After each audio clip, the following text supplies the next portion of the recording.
अस्सलाम वालेकुम नाज़रीन, मैं हूँ आलिया ख़ान और आप YouTube channel Alia Khan official देख रहे हैं।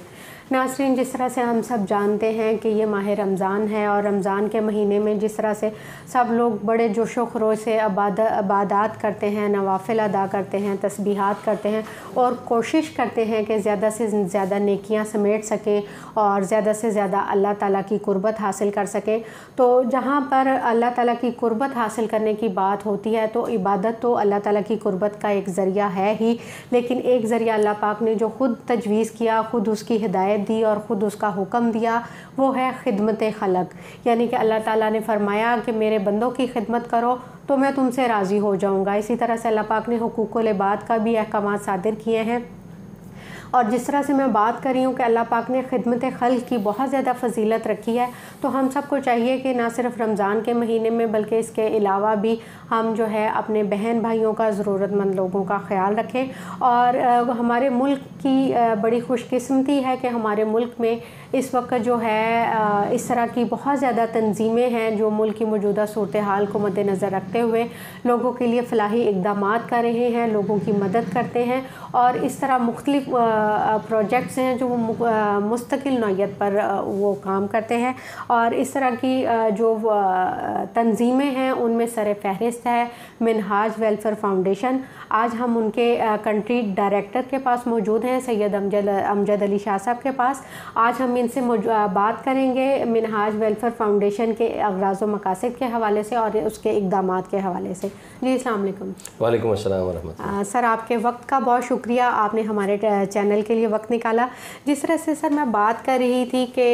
रमज़ान का महीना है और रमज़ान के महीने में अल्लाह ताला ने जो है अपने कुर्बत के बहुत सारे ज़रिए बताए हैं, इसमें खिदमत खल्क़ भी है तो मिनहाज फाउंडेशन उसका एक अहम ज़रिया भी है। और माशाल्लाह से आपको अल्लाह ताला ने ये फ़रीज़ा सौंपा, आप उस पर काम करें। सर, सबसे पहले हमारे जानने वालों को थोड़ा सा अपना तारुफ़ दीजिएगा, आप कहाँ से बिलोंग करते हैं। और माशाल्लाह से मैं जिस तरह से आप बता भी रहे थे कि आप काफ़ी ज़्यादा प्रोजेक्ट्स पे काम करते रहें और वैसे ही रज़ाकाराना तौर पे काम करते रहें, तो थोड़ा सा हमारे नाज़रीन को इस हवाले से बताइएगा। बहुत बहुत शुक्रिया। पहले तो मैं मशकूर हूँ आप सबका कि आपने ये मौका फ़राहम किया मिनहाज वेलफेयर फाउंडेशन को भी और मुझे ज़ाती तौर पे भी कि हम अपनी आवाज़ जो है और अपने वेलफेयर का जो हमारा काम है वो आप तक पहुंचा सकें और आपके तवस्सुत से और लोगों तक भी ये काम जो है उसकी आगाही पहुंचा सकें। अल्हम्दुलिल्लाह, मैं जैसे आपने ये सवाल भी किया और मेरा जो ताल्लुक़ है वो है पेशावर से और मेरी जो क्वालिफ़िकेशन है वो है MBA पेशावर यूनिवर्सिटी IMS से मैंने MBA किया हुआ है 1999-2001 सेशन में। और उसके बाद फिर अल्हम्दुलिल्लाह बहुत से सोशल वेलफेयर ऑर्गेनाइजेशंस के साथ मैंने काम किया, जिसमें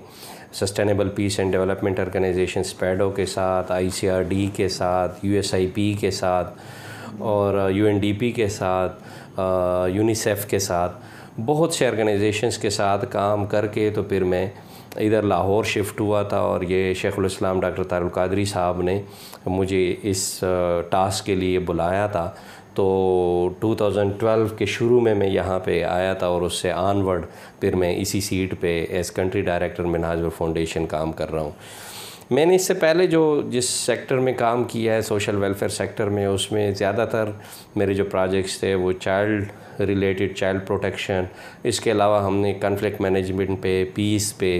कॉन्फ्लिक्ट रिजोल्यूशन पे और उलमा ट्रेनिंग्स पे, यूथ ट्रेनिंग्स पे, ये मेरे काम थे। इस सीट पे आके तो ये काम जो है वो बहुत ज़्यादा डायनामिक और इसका जो मैं समझता हूँ इस सेक्टर के और इस ऑर्गेनाइजेशन की जो डिमांड्स हैं और इसका जो डोमेन है वो बहुत वसी हो जाता है और यहाँ पे काम जो है वो बहुत ज़्यादा चैलेंजिंग भी हो जाता है। चैलेंजिंग इन सेंस के हम डायरेक्ट एक राब्ता हमारा होता है, एक साइड पे हमारा अपने डोनर के साथ राब्ता है और दूसरे साइड पे हमारा बेनिफिशरीज के साथ राब्ता है। हम दरमियान में एक ब्रिज का रोल प्ले करते हैं और उस डोनर को उस बेनिफिशरी के साथ लिंक करते हैं। यानी हमारे पास बहुत से ऐसे लोग अपनी वो जो है ज़रूरियात या उनकी जो मिजरीज़ होती हैं उसकी इंफॉर्मेशन के साथ वो आ जाते हैं, और उन लोगों को फिर लिंक करना होता है कि उनकी वो ज़रूरत पूरी हो, वो उस तकलीफ़ से निकलें, वो उस तंगी से, उस तंगदस्ती से वो बाहर आएँ। तो हमारा रोल इस ऑर्गेनाइजेशन में वो ये बन जाता है। और इसलिए भी ये एक चैलेंजिंग रोल है कि जो पिछला मेरा काम था सोशल सेक्टर का, उसमें हम सिर्फ एग्जीक्यूशन पे काम करते थे। यहाँ पे इस सेक्टर में, इस सीट पे हमें यानी A to Z सारी चीज़ों को देखना पड़ता है। और उसमें से ये है कि हमने फ़ंड रेजिंग भी करना है, हमने मार्केटिंग भी करनी है, हमने प्रमोशन भी करनी है, हमने एग्जीक्यूशन भी करना है, मॉनिटरिंग एवेलुएशन को भी वो देखना है, रिपोर्टिंग भी करनी है, ट्रांसपेरेंसी भी रखनी है, और लीगल जितने इश्यूज़ हैं अल्हम्दुलिल्लाह गवर्नमेंट की तरफ से जितनी भी रिक्वायरमेंट्स होती हैं और जितनी भी गवर्नमेंट की तरफ से डिमांड्स आती हैं उनके किसी भी सोशल वेलफेयर ऑर्गेनाइजेशन की वो जो है पूरी करने के लिए, तो अल्हम्दुलिल्लाह वो सारी चीज़ें भी मिनहाज वेलफेयर फाउंडेशन बहुत अहसन तरीके से वो पूरी करता है, वो तमाम डिमांड्स और उसमें पेश रहता है। ये वो सारी चीज़ें हैं कि जो इस सीट को और इस टास्क को बहुत ज़्यादा चैलेंजिंग बना देता है। यानी ये एक मैं समझता हूँ कि शायद अल्लाह ने मुझे इस टास्क के लिए प्रिपेयर करना था, इस वजह से मैं एजुकेशन सेक्टर में भी रहा, मैं मार्केटिंग सेक्टर में भी रहा, जो मेरे पास्ट एक्सपीरियंसेस हैं। कि कभी मौका मिला तो इंशाल्लाह उसकी डिटेल में भी जाएंगे, लेकिन चूंकि आज मेरा फोकस जो है वो मिनहाज वेलफेयर फाउंडेशन और उसके प्रोजेक्ट्स पे है, तो वो जो है उसमें वो उन तमाम जगहों से प्रिपेयर हो के फिर जब मैं इस सीट पे लाया गया या मैं जब आया इस सीट पे, तो ये उस वक्त इतने चैलेंजिंग टास्क मुझे वो मालूम हुए थे और महसूस हो रहे थे कि मैं समझ रहा था कि ये बहुत मुश्किल हो जाएगी। लेकिन अल्हम्दुलिल्लाह वो जो मल्टी डायमेंशनल मेरे एक्सपीरियंसेस थे और क्वालिफ़िकेशन थी, उस चीज़ ने अल्लाह के फजल व करम से मुझे बहुत सपोर्ट दी, और अल्हम्दुलिल्लाह बहुत इस ऑर्गेनाइजेशन में बहुत ज़्यादा जिद्दत, यानी अगर मैं मिसाल दूँ, हमारा एक प्रोजेक्ट है कुर्बानी का, तो कुर्बानी हमारी इससे पहले होती थी बहुत ऑर्गेनाइज तरीके से, वो भी बहुत अच्छे तरीके से वो होती थी, सिस्टमेटिक तरीके से, लेकिन वो हम एक मैनुअल तरीके से वो कुर्बानी करते होते थे। लेकिन जब मैं आया तो मैंने, चूँकि मार्केट का इंफॉर्मेशन अगर आप नहीं रखते और तब आप इम्प्रूवमेंट नहीं ला सकते किसी भी सेक्टर में, तो मार्केट में हमेशा अपने उसमें सोशल वेलफेयर सेक्टर में हमेशा मार्केट में इन रहता हूँ और अपनी जो है नॉलेज को अपडेट रखता हूँ। तो वो मुझे उसमें इंफॉर्मेशन ये मुझे मिली कि अल्हम्दुलिल्लाह अभी काफ़ी एडवांस हो गया ये, और स्लाटर हाउस में और बहुत हाइजीनिक तरीके से वहाँ पे सारा काम होता है। तो अल्हम्दुलिल्लाह पिछले 4-5 साल से मिनहाज वेलफेयर फाउंडेशन एक मॉडर्न स्लाटर हाउस के साथ हर साल कॉन्ट्रैक्ट करके, और उनके साथ कॉन्ट्रैक्ट के बाद वो हम उनके साथ उसी हाइजीनिक कंडीशंस में अपने कुर्बानी के पूरे प्रोजेक्ट को वो आगे लेके जाते हैं। तो वो शुरू से लेकर चाहे जानवरों की परचेज़ हो, चाहे जानवरों को रखना हो, चाहे उनकी स्लाटरिंग हो, चाहे उनका स्टोरेज हो, चाहे उनकी पैकिंग हो, चाहे उनकी तरसील हो डिफरेंट प्लेसेस पे जब हम उसकी डिस्ट्रीब्यूशन करते हैं, तो ये सारी चीज़ें ऐसी हैं कि उसमें हर स्टेप पर एक सिस्टमेटिक तरीके से और एक मॉडर्न तरीके से हम जब इन्वॉल्व हुए, तो अल्हम्दुलिल्लाह उसका फ़ायदा किसी और को हो कि ना हो, लेकिन उस बेनिफिशरी को उसका फ़ायदा हो गया है कि उसको वो गोश्त जो है ऐसे पहुंचता है कि जैसे उसी टाइम वो कुर्बानी हुई है, और जैसे अपनी कुर्बानी बंदा करता है और उसी टाइम वो अपनी उसको हिस्से के गोश्त को वो महफूज कर देता है। जब मिनहाज फाउंडेशन की बुनियाद रखी गई, आप तब से इसके साथ हैं? मिनहाज वेलफेयर फाउंडेशन की जब बुनियाद रखी गई उस वक्त तो मैं मिनहाज वेलफेयर फाउंडेशन के साथ नहीं था, लेकिन उसी साल मैंने भी ज्वाइन किया। ये एक बड़ा प्लेजेंट समझते हैं, सरप्राइज़ कह लें उसको। वो जिस तरह से सर आप अपना बैकग्राउंड बता रहे हैं और अपनी एक्टिविटी बता रहे हैं, तो यहाँ पे एक बात बड़ी साबित होती है कि अल्लाह पाक जो है ना अच्छे कामों के लिए अपने बंदों का चुनाव खुद करते हैं। अल्हम्दुलिल्लाह। तो अल्लाह पाक ने शायद आपको इस कार्य खैर का हिस्सा बनाना था, अल्लाह कबूल फरमाए, शुमार इन लोगों में करना था, तो इसलिए अल्लाह पाक आपको इसी राह पर ले आए। तो सर आप बात कर रहे थे मिनहाज फाउंडेशन के अगराज़ व मकासद की, तो उसके हवाले से आप बताइएगा। मिनहाज फाउंडेशन जैसे मैंने अर्ज़ की कि शेखुल इस्लाम साहब ने जब उसकी बुनियाद रखी 1989 में, और उस चीज़ को भी मैं ज़रा क्लियर कर लूँ कि मैं ख़ुद भी as youth member Minhajul Quran में मैं इंटर हुआ था, वो भी 1989 ही था। अच्छा। तो 1989 में डॉक्टर साहब ने मिनहाजुल फाउंडेशन की भी बुनियाद रखी, और मेरी एंट्री भी मिनहाजुल कुरान में एज़ मेंबर, यूथ मेंबर, वो भी 1989 में ही है। तो मेरी रुकनीत और मिनहाजुल फाउंडेशन की एज एक बराबर है। हाँ, तो यानी कि उम्र एक साथ है, उम्र एक साथ चल रही है। तो वो जो था शायद अल्लाह ताला को तो हर चीज़ का पता होता है, और उस ये जो चीज़ें थी शायद इसीलिए भी वो लिंक हुई होंगी कि सेम ईयर था हमारा भी और वेलफेयर ऑर्गेनाइजेशन का भी। तो अल्हम्दुलिल्लाह फिर जब ये 2012-11 उसमें शुरू में बिल्कुल स्टार्ट में शेखुल इस्लाम साहब ने मुझे यहाँ मरकज़ बुलाया और ये रिस्पॉन्सिबिलिटी सौंपी। तो तब से अल्हम्दुलिल्लाह आज तक ये तमाम प्रोजेक्ट्स की और कंट्री वाइड जितनी भी हमारी वेलफेयर एक्टिविटीज़ हैं वो जो है रिस्पॉन्सिबिलिटी वो मेरे पास है। डॉक्टर साहब का जो कंसेप्ट था इस ऑर्गेनाइजेशन को डेवलप करने का उस वक्त वो था एजुकेशन का, सब्सिडाइज एजुकेशन देने का। सही। और जैसा कि आपको पता भी है और तमाम लोग जानते हैं कि मिनाजुल कुरान का जो तुर्रे इम्तियाज़ है, जो डिस्टिंक्शन है, वो है भी तालीम ही, तो इल्म और तालीम। तो उस हवाले से फिर ये जो था मिनहाज फाउंडेशन के प्लेटफार्म से तकरीबन कोई 500-600 जो स्कूल्स थे वो डेवलप हुए। उसको अब हमारा एक अलग इदारा जो है MES के नाम से मिनहाज एजुकेशन सोसाइटी, वो उसको डील करता है उन स्कूल्स को, और हम मिनहाज फाउंडेशन से उन स्कूल्स की जो इंफ्रास्ट्रक्चर जो डेवलपमेंट होती है उसमें सपोर्ट देते हैं, और जो उनके स्कॉलरशिप्स होते हैं, जो डिज़र्विंग और इंटेलिजेंट बच्चे होते हैं उनको जो स्कॉलरशिप्स देते हैं, वो अल्हम्दुलिल्लाह हम मिनहाज फाउंडेशन के प्लेटफार्म से उनको ये सपोर्ट देते हैं। और इसके साथ साथ जो मसलन अभी अगर मैं कोट करना चाहूँगा कि अल्हम्दुलिल्लाह हमने जनूबी पंजाब के लिए मिनहाज वेलफेयर फाउंडेशन के प्लेटफार्म से अभी पिछले तकरीबन 2 साल में हमने उस प्रोजेक्ट को कंप्लीट किया। एक गर्ल्स कॉलेज तामीर करवाया 10 कनाल ज़मीन पर, माशाल्लाह, अपने उस ज़िम्मेदारी पे और अपने अफराद अल्हम्दुलिल्लाह। मिनहाज वेलफेयर फाउंडेशन जिसमें बल्कि आपके इल्म में भी होगा कि मिनहाज वेलफेयर फाउंडेशन के अपने वो हैं डोनर्स हैं, और हमारे मोस्टली हमारे जो मिनहाजुल कुरान के जो मेंबर्स हैं उनकी ज़्यादा कंट्रीब्यूशंस होती हैं। तो उस फंड से जो इंडिविजुअल हमारे डोनर्स हैं उन इंडिविजुअल डोनर्स की बेस पर, उन इंडिविजुअल डोनर्स की सपोर्ट पर हमने 10 कनाल ज़मीन पर 31,000 स्क्वायर फीट का कवर्ड एरिया जो है वो एक कॉलेज तामीर किया है, कि जो स्टेट ऑफ आर्ट मैं समझता हूँ कि ये एक इतना बड़ा तोहफ़ा है जनूबी पंजाब की बच्चियों के लिए कि खानेवाल डिस्ट्रिक्ट खानेवाल में है ये, अजीज़ाबाद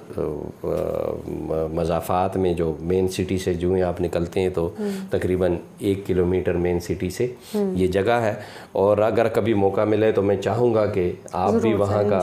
विज़िट ज़रूर कीजिएगा, तो वहाँ पे मेरी ये बातों का आपको सबूत भी मिल जाएगा। एक स्टेट ऑफ आर्ट वो उसकी इमारत है, और वो इदारा कोविड-19 की वजह से गर्ल्स कॉलेज है सर, ये गर्ल्स कॉलेज। अच्छा। और आपके लिए बड़ी हैरानगी होगी कि खानेवाल में सिर्फ एक गर्ल्स कॉलेज है गवर्नमेंट का, और पूरे डिस्ट्रिक्ट में और कोई नहीं। वाह। अभी एक और सुना है कि एक और ऑर्गेनाइजेशन ने जो कि कमर्शियल ऑर्गेनाइजेशन है उस पे, चूँकि हम तो कमर्शियल बेस काम नहीं करते, हमारा तो वेलफेयर काम है, तो वो जो कमर्शियल ऑर्गेनाइजेशन है उन्होंने एक कॉलेज तामीर किया, और ये हमारा जो है पहला प्राइवेट सेक्टर का उस एरिया का वो है। यानी वहाँ पे कितनी ज़रूरत है, इससे आपको महसूस होगा कि उन बच्चियों के लिए कितना बड़ा है कि ये तोहफा होगा। और उस इलाके के उस पेरेंट्स के लिए कि जिनकी बच्चियों को आला तालीम हासिल करने का मौका मिल जाए, तो ये तो बहुत करोड़ों रुपए का ये प्रोजेक्ट, तकरीबन 8.25 करोड़ रुपए का। उसमें तमाम फैसिलिटीज़ आपने रखी हैं अल्हम्दुलिल्लाह। उसमें हमने शरिया, अच्छा ये भी एक और मैं समझता हूँ कि मिनहाजुल कुरान का एक और तुर इम्तियाज़, एक डिस्टिंक्शन है मिनहाजुल कुरान की, कि हमारे जितने भी ये कॉलेज लेवल के जो इंस्टीट्यूट्स हैं उसमें हम एट ए टाइम शरिया और मॉडर्न जो सब्जेक्ट्स होते हैं वो दोनों एट ए टाइम पढ़ाते हैं। इन्हें असरिया और शरिया दोनों एट ए टाइम।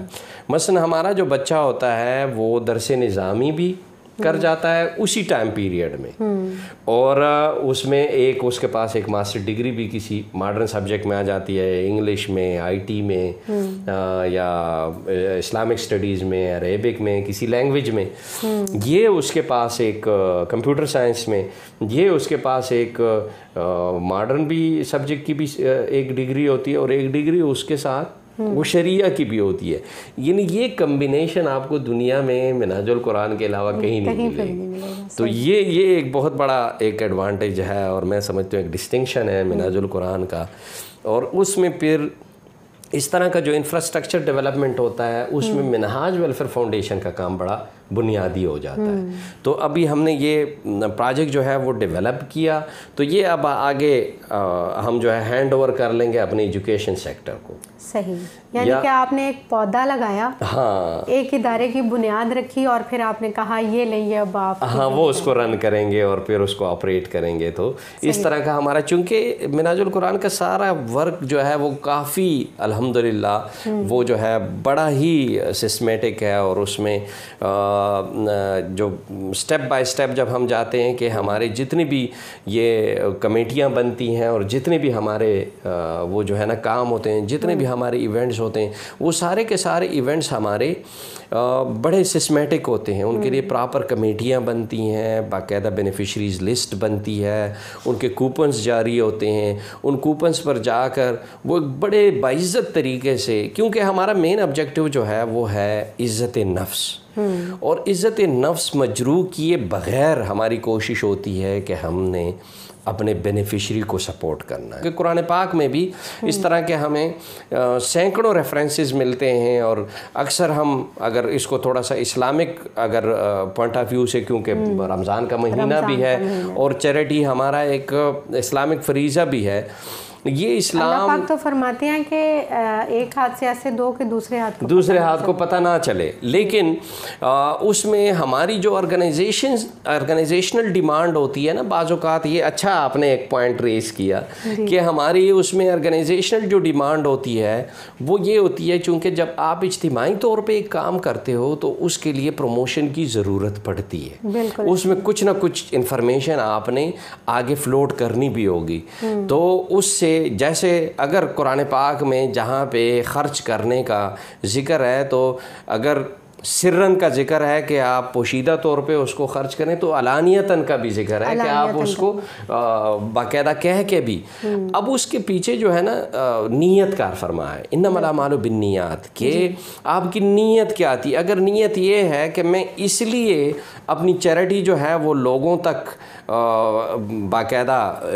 ज़ाहिर करके मैं पहुँचाऊँ, कि नीयत ये हो कि मेरा ये पड़ोसी, मेरा ये दोस्त, मेरा ये जानने वाला या सोसाइटी का कोई और बंदा जो साहिब सरवत है, जिसको अल्लाह ने थोड़ी बहुत इस्तिताअत दी है, अल्लाह ताला उसको भी तौफीक से इंस्पायर होके दे दे। एक और भी एजुकेशन की बात की, इसी तरह से मैं पढ़ रही थी कि आपका ये प्रोजेक्ट है, आप लोग इज्तिमाई शादियाँ भी करते हैं, उसका क्या प्रोसेस है? क्योंकि इज्तिमाई शादियों पे जिस तरह से अभी हम लोग आपस में बात कर रहे थे कि इज़्ज़त नफ्स नहीं मजरूह होनी चाहिए, तो फिर उसमें इज्तिमाई शादियों में आपका क्या निज़ाम होता है, किस तरीके से आप करते हैं, लोगों को किस तरह से बुलाते हैं, और फिर उसके इंतज़ामात किस तरह से करते हैं? मैं इस सवाल का जवाब मैं चाहूँगा कि थोड़ा सा अगर आप इजाज़त दे दें तो मैं इसको थोड़ा सा मौखर करके 1-2 मिनट चाहूँगा कि इसमें मैं चाहता हूँ कि मैं पूरा एक जायचा वो मिनहाज वेलफेयर फाउंडेशन का दे जाऊँ। उसके बाद फिर इस पे आएंगे, और अल्हम्दुलिल्लाह हमारे जितने भी प्रोजेक्ट्स हैं, और मुझे बड़ी खुशी हो रही है आज माशाल्लाह से आपका एक्सपीरियंस बोल रहा है कि अल्हम्दुलिल्लाह जो आपके सवालात हैं वो यानी अगर कोई उस सेक्टर में काम करने वाला भी हो तो वो इस तरह की क्वेरी जो हैं वो रेज़ ना करे, अल्हम्दुलिल्लाह जैसे आप जिस तरह के सवालात रेज़ फरमा रही हैं। तो मिनहाज वर्ल्ड फाउंडेशन को हम 3 मेजर सेक्टर में डिवाइड करते हैं। एक उसका है एजुकेशन, एक है मेडिकल और एक है सोशल वेलफेयर। जब एजुकेशन की बात करते हैं, जैसे मैंने अर्ज़ की कि उसमें इंफ्रास्ट्रक्चर डेवलपमेंट जो स्कूल्स कॉलेजेस का है, उसके साथ साथ हम बच्चों को स्कॉलरशिप्स देते हैं। स्कॉलरशिप्स की भी हम 3 कैटेगरीज़ में हमने उसको बल्कि मैं समझता हूँ कि 4 कैटेगरीज़ में डिवाइड किया हुआ है। एक कैटेगरी उसकी है कॉलेज की, एक कैटेगरी है उसकी स्कूल की, एक कैटेगरी है उसकी तहफ़ीज़ुल कुरान की, और एक कैटेगरी है जो कि सबसे मेन प्रायोरिटी पे है, वो हमारी कैटेगरी वो है आर्फन बच्चों की। हमारे आर्फन केयर होम्स हैं, काफ़ी बच्चे उसमें यानी हज़ारा बच्चे उसमें ज़ेर तालीम हैं आगोश के नाम से, जो लाहौर में आगोश हमारा काम कर रहा है, हमारा कराची में आगोश काम कर रहा है, सियालकोट में आगोश काम कर रहा है। और हम इस प्रोजेक्ट को अल्हम्दुलिल्लाह हमारा ऑब्जेक्टिव है कि पाकिस्तान के तमाम मेजर सिटीज़ में इंशाअल्लाह इस प्रोजेक्ट को फैला दें। तो वो at a time social welfare का भी प्रोजेक्ट होता है आगोश, चूँकि उन बच्चों की कफ़ालत भी हमने करनी है, उनके A to Z जितने भी एक्सपेंसेस हैं। और आपको बड़ी हैरानगी होगी कि इन तमाम बच्चों के अल्हम्दुलिल्लाह कोई 12,000 से 15,000 पर मंथ एक बच्चे का हम खर्च कर रहे हैं, जो मैं समझता हूँ कि एक मिडिल क्लास फैमिली का भी जो बच्चा होता है उस पे भी इस स्टैंडर्ड का वो जो लाइफ होती है वो उसकी नहीं होती, और इतना खर्च उसके पेरेंट्स भी नहीं कर सकते। तो इसके साथ साथ फिर जब हम उस पे मेडिकल उसमें वर्क पे आते हैं तो मिनहाज वर्ल्ड फाउंडेशन की 40 से ज़्यादा शहरों में फ्री एम्बुलेंस सर्विस है। इसके साथ साथ तकरीबन 70 मकामात पर पूरे मुल्क में हमारी फ्री डिस्पेंसरीज जो साल भर काम करती हैं वो काम करती हैं। इसके साथ साथ जितने भी नेचुरल डिज़ास्टर होते हैं और या जब ज़रूरत पड़ती है मुख्तलिफ़ मकामात पे, तो वहाँ पे मिनहाज फाउंडेशन के फ्री मेडिकल कैंप्स लगते हैं। और उन फ्री मेडिकल कैंप्स में मैं चाहूँगा कि एक हमारा एक ऐसा फ्री कैंप है, मेडिकल कैंप, कि जो सिर्फ आई स्पेशलाइजेशन के साथ है। फ्री आई जो सर्जरी कैंप है हमारा नारोवाल में, वो हर साल अक्टूबर के महीने में हम वो कैंप लगाते हैं। और उससे अब तक यानी हज़ारा लोग जो हैं वो मुस्तफ़ीद हो चुके हैं। तकरीबन 2-2.5 हज़ार लोगों की हमने अब तक उसमें ऑपरेशंस करवाए हैं। तो इससे आप अंदाज़ा कर सकते हैं कि या जैसे मसलन उसमें थरपारकर में जब ड्राउट होता है, कैद साली होती है, वहाँ पे हमारे फ्री मेडिकल कैंप्स, ज़लज़ला ज़दगान के लिए, चाहे कश्मीर का ज़लज़ला था, चाहे खैबर पख्तूनख्वा में, चाहे 2015 में सवात में जो और शुमाली इलाका जात में जो ज़लज़ला आया था, उसमें यानी रिलीफ गुड्स के साथ साथ फिर हमारी ये मेडिकल एक्टिविटीज़ भी अल्हम्दुलिल्लाह बहुत एक्टिव होती हैं। इसके साथ साथ फिर जब हम आते हैं सोशल वेलफेयर सेक्टर में, तो सोशल वेलफेयर सेक्टर में हमारा अल्हम्दुलिल्लाह काम बहुत वसी है। उसमें जैसे मैंने अर्ज़ किया आगोश एट ए टाइम तालीमी मनसूबाजात भी हैं और सोशल वेलफेयर के भी हैं। जो आपका सवाल था उसकी तरफ मैं इसलिए आखिर में आ रहा हूँ ताकि उसकी तफसील में फिर बाद में दे सकूँ। इसके साथ साथ हमारा है वाटर प्रोजेक्ट्स हैं हमारे मुल्क भर में, अब तक हज़ारा पंप्स हम लगा चुके हैं। तकरीबन 6,000 से ज़्यादा छोटे वाटर पंप्स लगा चुके हैं और 1,5-2 हज़ार हम बड़े वाटर पंप, जिसमें एक वाटर पंप की मालियत 50,000 होती है, जो थरपारकर में और बलूचिस्तान के इलाके में जहाँ पे वाटर डेप्थ बहुत, ये रूरल एरिया में मोस्टली ज़ाहिर है वहाँ पे लोगों की डिमांड होती है और ज़रूरत होती है, उस वजह से हम वहाँ पे ये सारा जो है वो करते हैं ये काम। ये नहीं, ये जो हमारा वाटर पंप्स का काम है ये थरपारकर, इंटीरियर सिंध में यानी जैकबाबाद, नवाब शाह, शहदाद कोट, लाड़काना, नोडेरो, ये 2 नाम जो मैंने लिए हैं शायद आपके लिए ये थोड़े से अलार्मिंग हो। ये जब मेरे पास क्वेरी आई थी और पहली दफ़ा इसका सर्वे मेरे पास आया था तो मैं भी थोड़ा सा मुतफक्किर हुआ था कि ये तो माशाल्लाह से एक बहुत बड़ी पार्टी का गढ़ है, लेकिन उसके बावजूद यहाँ पे ये हाल है। तो वो जब मुझे यकीन नहीं आ रहा था तो मैं ख़ुद फिर जाकर फील्ड में कंफर्म करता हूँ मॉनिटरिंग विजिट्स में। अच्छा। मैं खुद उस सर्वे की कंफर्मेशन के लिए गया, और आप यकीन करें मैं खुद भी चाहूँगा कि आप ज़रा अगर टाइम मिले तो ज़रा इंटीरियर सीन भी होकर आ जाएं तो आपको उसका पता चल जाए। ख़ासकर जो हमारे जितने भी प्रोजेक्ट्स हैं वहाँ पे, वो मैं चैलेंज से कहता हूँ, तमाम व्यूअर्स को भी ये बात करता हूँ कि अल्हम्दुलिल्लाह मिनहाज वेलफेयर फाउंडेशन जितना भी काम करती है वो एक रिस्पांसिबिलिटी के साथ काम करती है, अकाउंटेबिलिटी के साथ काम करती है। हम अपने सिर्फ अपने डोनर्स के लिए अकाउंटेबल नहीं हैं, बल्कि हम अपने बेनिफिशरीज़ के लिए भी अकाउंटेबल हैं। तो शादियों के प्रोजेक्ट्स में हम तकरीबन 1.5 लाख से 2.25 लाख तक का हम जहेज़ देते हैं एक बच्ची को। अब उसमें कोई ये क्लेम कर सकता है या कर सकती है, वो बच्ची क्लेम कर सकती है कि शाह साहब आपने ये बात क्लेम की है कि मेरा जहेज जो है वो 1.5 लाख का है, लेकिन ये 1.5 लाख का नहीं। तो हमने तो इतनी फ्रीडम दी हुई होती है अपने बेनिफिशरी को भी, वो अगर ये क्लेम करती है तो अल्हम्दुलिल्लाह वहाँ पे ये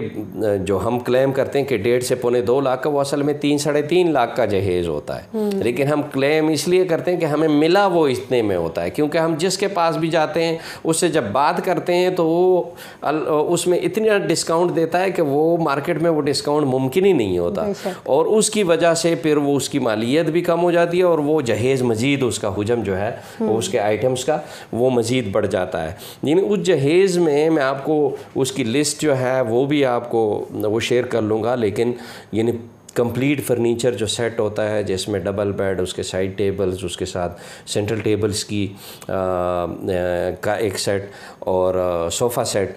ये हमारा उसमें वो जो है फर्नीचर का है, उसके साथ वो जो उसका मैट्रेस है डबल बेड का, इसके साथ साथ जस्ती पेटी, वॉशिंग मशीन, सिलाई मशीन, LCD टीवी और चूल्हा और किचन वेयर, जितनी भी किचन में यूज़ होने वाली चीज़ें हैं जिसमें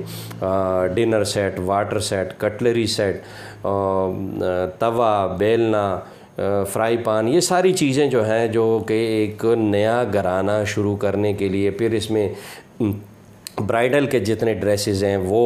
ग्रूम के जो दूल्हा है उनके ड्रेसेस, घड़ी, ज्वेलरी सेट, इसके साथ साथ ये जो है पेडिस्टल फैन, और ये ऐसे बहुत से आइटम के तो जो इस वक्त। क्या आपने साल का कोई टारगेट रखा होता है कि हमने एक साल में इतनी शादियां करनी है, या जितने आपके पास लोग या आ जाते हैं आप एक साल में कर देते हैं? हमारा हर प्रोजेक्ट का एक टारगेट होता है। जैसे मसलन अभी कोविड-19 में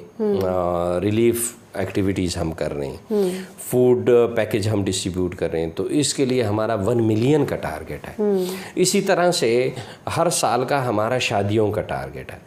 मरकज़ पे हम यहाँ पे जो लाहौर में हम शादियों का एहतमाम करते हैं, ये 23 शादियाँ हर साल हम करते हैं। इसके अलावा हमारी जो तंजीमात अपनी मदद आपके तहत जो शादियाँ करवाती हैं, जिसमें बदुमली, फैसलाबाद, वाकेंट, गुजरात और सैयदवाला, खानका डोगरा, ये जो हमारी वो हैं तंजीमात हैं, वो अपनी मदद आपके तहत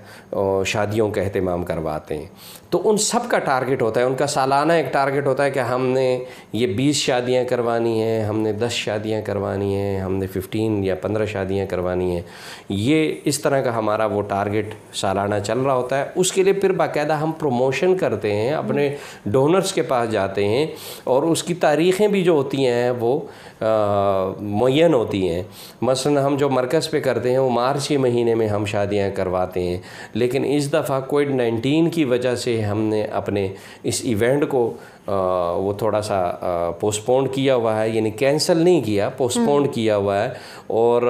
हम एक्सपेक्ट करते हैं इंशाअल्लाह कि सितंबर अक्टूबर में अगर कोविड-19 की ये लहर जो है अगर वो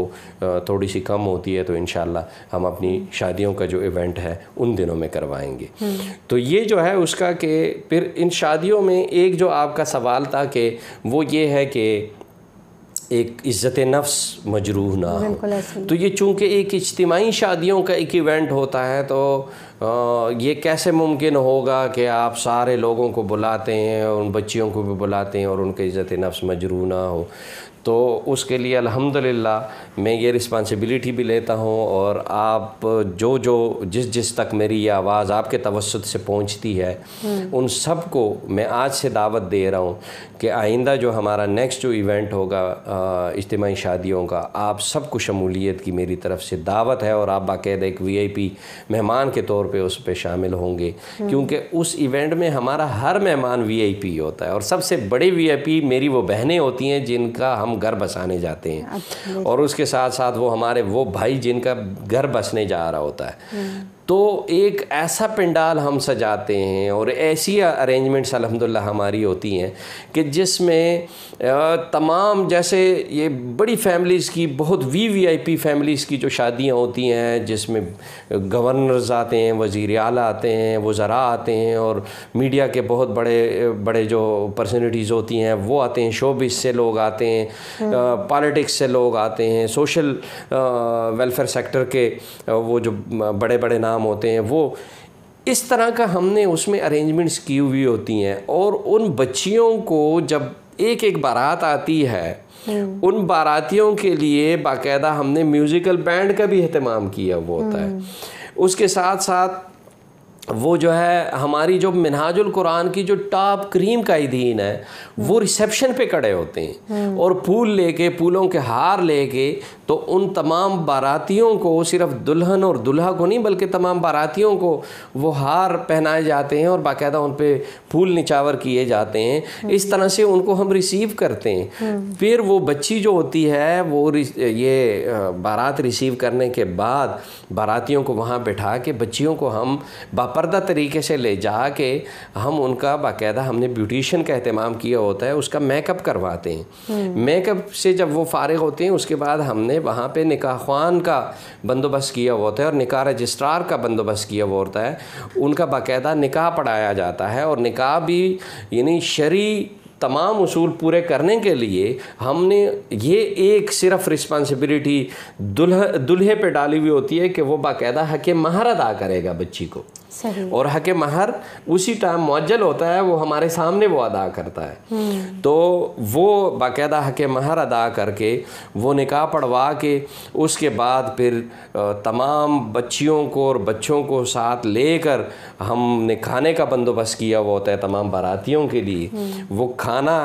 बाइज़्ज़त तरीके से सर्व करके तमाम बारातियों को भी, दुल्हनों को भी, दुल्हों को भी, उनको हम फिर दुआओं के साथ, इज्तिमाई खुतबे होते हैं, इज्तिमाई दुआओं के साथ उन बच्चियों को हम रुखसत करते हैं और उनका जहेज़ उनके हवाले होता है। तो जिसका कोई इस तरह की सोच हो या इस तरह के उसके जहन में कोई बात आ रही हो, मैं समझता हूँ कि सीइंग इज़ बिलीविंग, के अगर वो ख़ुद आएगा या आएगी और हमारे इस इवेंट में शरीक होंगे, फिर उनको पता चलेगा कि अल्हम्दुलिल्लाह हम उन बच्चियों को और उन बच्चों को कितनी इज़्ज़त देकर रुखसत करते हैं अपने पंडाल से। बिल्कुल ऐसे ही जैसे मेरी अपनी बेटी को मैंने रुखसत करना होगा, या जैसे मैंने अपनी बहनों को जैसे रुखसत किया जिस बाइज़्ज़त तरीके से, ये हम अपनी उन बहनों को इस तरह से उनको रुखसत करते हैं।